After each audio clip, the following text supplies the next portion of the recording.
फंसी हुई हूँ, दिखेंगे यंग, ना होगी मैरिज, ना होगा झंझट और ना होगा लाइफ का डे एंड। तुम घर में ही रहो, तुमको क्या ज़रूरत है पैसे कमाने का, मैं कमा तो रहा हूँ ना, दे तो रहा हूँ ना, ऐसे करके। तो उसने इसी टोनिंग को लेकर के उसने बोला कि ठीक है, तो अगर दीदी ऐसा ही है तो तुम बैठो घर में, मैं पैसा ला करके कमा करके देती हूँ। वैसे भी वो जॉब करती है एंड टैलेंटेड हाउसवाइफ थी।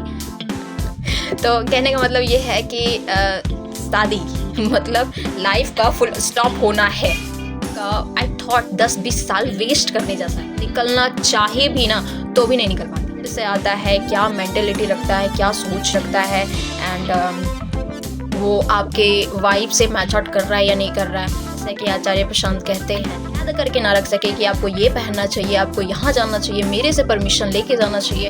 इमोशंस के कारण से, रिलेशंस के कारण से, इज्जत रखने के कारण से, सोसाइटी के कारण से आप प्रेशराइज हो जाए एंड स्टेप ले ले एंड अपनी सपोर्ट में आ जाते हो, तो nobody can dominate on you. Be careful.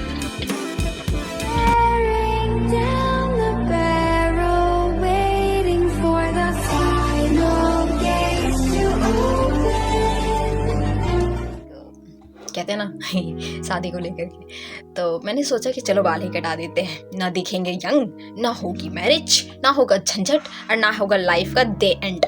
सो या डेफिनेटली ये मेरा मानना है, मैं आपको ब्लेम नहीं कर रही हूँ, ना ही तो ये मैं यहाँ पे किसी भी पर्टिकुलर पर्सन की थॉट को पिच कर रही हूँ या उसे हर्ट करने का मेरा कोई इंटेंशन है, ऐसा कुछ नहीं है मेरा किसी भी पर्सन से। कोई भी लाइक खास तौर से इस फील्ड में बिल्कुल भी कोई ये नहीं है, सबका अपना अपना थॉट होगा। बट मेरे अकॉर्डिंग से मुझे ऐसा लगता है कि शादी का मतलब होता है कि लाइफ का मर्डर, लाइफ का डे एंड होना।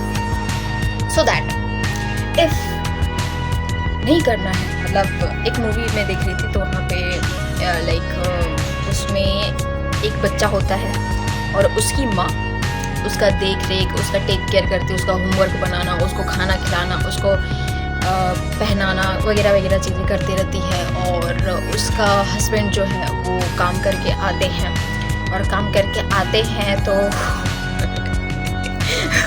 वो मूवी में दिखाया जा रहा था कि जैसे क्या होता है ना कि जब लॉन्ग हाईवे वाला ये रास्ता रहता है तो बीच में ना वो सीमेंट का बहुत बड़ा बड़ा ईटा टाइप का बनाया रहता है, क्या बोलते हैं, स्टोन टाइप का बनाया रहता है, पत्थर टाइप का बनाया रहता है, तो वो जगह जगह में दिया रहता है। तो वो पर्सन क्या करता है कि वो गाड़ी से उतरता है और वो जो ईटा टाइप का रहता है, जो सीमेंट का पर्टिकुलर बना रहता है, उसको साइड में करता है एंड साइड में करके आई थॉट 4 होगा, शायद 4 रहता है, तो चारों को साइड में कर देता है एंड फिर गाड़ी को धीरे धीरे करके इधर से क्रॉस करता है और उसको बिना लाइक रीअरेंज किए वो वहाँ से निकल जाता है। तो एक भिखारी होता है वहाँ पे, वो भिखारी ना उस गाड़ी का नंबर नोट कर लेता है एंड नेक्स्ट डे वो जैसे घर पहुँचता है तो उसकी वाइफ से उसका आर्ग्यूमेंट होता है कि ऐसे मैं कब तक रहूँगी, मुझे जॉब करना है, शादी से पहले मेरा भी एक करियर था, मैं भी लाइफ में कुछ करना चाहती थी एंड अभी जैसे शादी हुआ है तो मैं बच्चों का टेक केयर कर रही हूँ और बच्चा ऑलमोस्ट शायद 10 ईयर के आसपास हो रहा होगा। तो उसकी माँ लाइक अपने करियर के लिए ये बोलती है कि इसे हॉस्टल में डाल देते हैं ताकि हम भी अपना लाइफ में कुछ वैल्यू पुट ऑन कर सकें। सो दैट लाइक उसके हस्बैंड बोलते हैं कि पागल हो गई है क्या, ऐसा कुछ नहीं होगा। तो उसकी वाइफ बोलती है कि ऐसे मैं नहीं रह सकती हूँ, इस तरीके से लाइक घर में बैठ करके नहीं लाइफ मेरे से हो पाएगा। तो ऐसे करके वो बोलती है उस बात पे उसका बहस हो जाता है एंड देन आफ्टर उसके हस्बैंड को वो बोलती है कि अगर यदि ऐसा ही है ना तो तुम घर में बैठो और मैं कमा करके ला करके देता हूँ।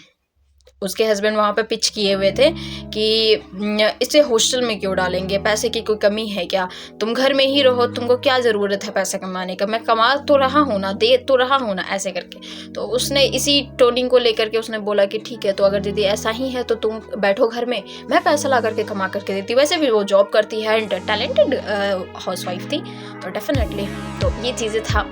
एंड आफ्टर दैन बहस होता है और इरिटेशन में फिर वो बच्चे को रात में ले करके निकल जाती है एंड हस्बैंड अकेला रहता है बेचारा ऐसे। तो कहने का मतलब ये है कि शादी मतलब लाइफ का फुल स्टॉप होना है। खासतौर से अगर यदि आप संघर्ष नहीं कर रहे, स्ट्रगल नहीं कर रहे हो, दूसरों से उम्मीद लगा करके बैठे हो कि ये पर्सन मेरे को पर्टिकुलर अपनी लाइफ में कुछ वैल्यूबल करने देगा, मुसीबत है वो। खास तौर से मतलब ये चीज़ पाल लेना अपने लाइफ का आई थॉट 10-20 साल वेस्ट करने जैसा है। तो ये चीज़ें हैं। और यहाँ से मैंने एक चीज़ और सीखा कि लाइक ये चीज़ें सोसाइटी में अक्सर है, और ख़ास तौर से जो गर्ल्स कुछ लाइफ में सच में करना चाहती है ना, उसको अक्सर ये शादी का बेड़ी में बांध दिया जाता है, एंड देन आफ्टर वो वहाँ से निकलना चाहे भी ना तो भी नहीं निकल पाती है। मैं इसी रीज़न से एक सजेशन देना चाहूँगी हर एक सिंगल गर्ल को, अगर यदि आपके लाइफ में कोई बड़ा ड्रीम है, कोई बड़ी पर्पस है, कुछ लाइफ में ऐसी चीज़ें करनी है जिसके कारण से हज़ारों लोगों के लिए वो वैल्यूएबल बन सकता है, तो I would request to you कि एक बारी सोचो ज़रूर इस चीज़ के लिए कि आप जो भी लाइफ पार्टनर सेलेक्ट कर रहे हो वो पर्टिकुलर किस फील्ड से आता है, क्या मेंटेलिटी रखता है, क्या सोच रखता है, एंड वो आपके वाइब से मैच आउट कर रहा है या नहीं कर रहा है। क्योंकि अगर यदि वो आपकी स्ट्रेंथ को बढ़ाने में सपोर्ट कर रहा है, जैसे कि आचार्य प्रशांत कहते हैं कि मजबूती को बढ़ाने वाला पर्सन मिल जाए तो डेफिनेटली आपको शादी कर लेना चाहिए।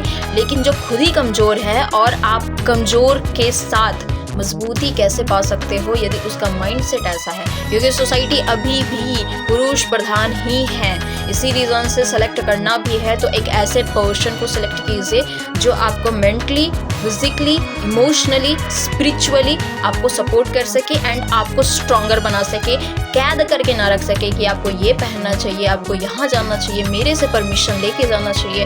एटलीस्ट इंडिपेंडेंट बनाना चाहिए हर एक फील्ड में। और कह सकते हैं कि बहुत सारी चीज़ें हैं जो आपको खुद ही ढूंढना पड़ेगा, फाइंड आउट करना पड़ेगा।